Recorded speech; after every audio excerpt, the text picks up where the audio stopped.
Okay, so this is my long bone immobilization. I stole my little sister's horse again, and we're just gonna make do with what we have. So, first step is BSI and Penman, and you want to consider a need for C-spine if necessary. Step 2, you want to locate the injured extremity. We're gonna pretend that this is an arm, the elbow, wrist right here, and we're gonna pretend that they have a broken arm. So the third step is you want to direct your partner to manually stabilize the extremity. Clearly I don't have that, so I'm going to do the best with what I can.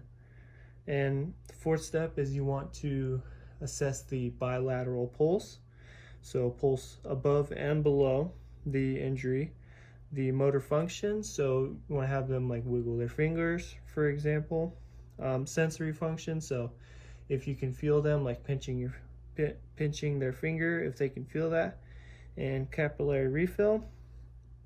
And if PMSCs, if they are compromised, you have one time to adjust the what's it called, the anatomical position to regain the PMSCs. You can only do that once though. And then, so step 5, you want to measure your splint for the extremity. Okay, so I actually have a SAM splint because I have been in one of these multiple times. So we're just gonna pretend this is the elbow right here. You don't want to cause any other gross movement, so bend it a little bit right here, bend it around to the sides.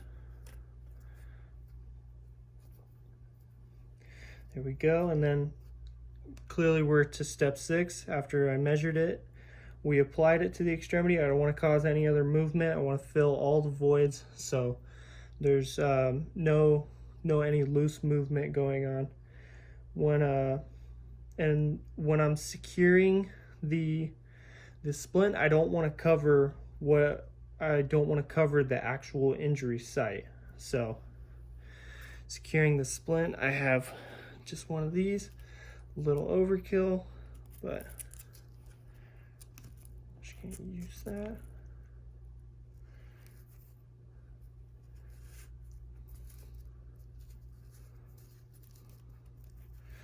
We'll just wrap it around. We'll pretend that the injury is right there, so we'll just go up and over, try to avoid it best I can.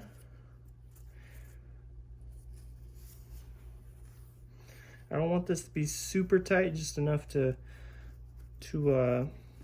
avoid any type of gross movement. Come up here and there we go. We'll pretend that that's wrapped. I did that backwards. And then, so once I've done that, I've already immobilized any joints. So the wrist and the elbow, you want to immobilize those. Clearly I did that. They're wrapped up with the splint.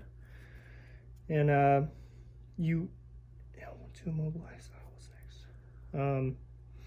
Okay, after I've immobilized both the joints above and below, I'm going to want to secure the extremity. But before I do that, so this would be a broken arm, so I would secure it right here.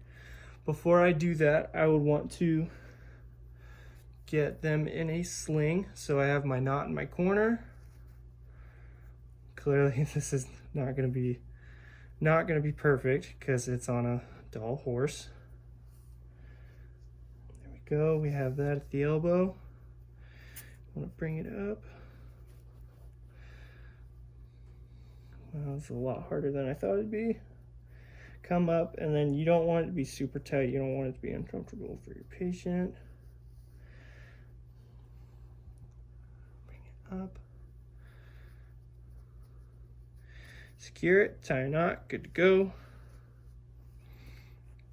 And then once I have the patient splinted, I would want to secure it to the since it's an arm break, I'd want to secure it to the torso of the patient.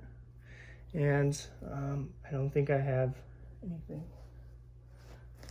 Okay, I'm just gonna pretend that I would secure it. So I would get like another one of these triangle bandages, and I would tie it all up, make sure nothing can move.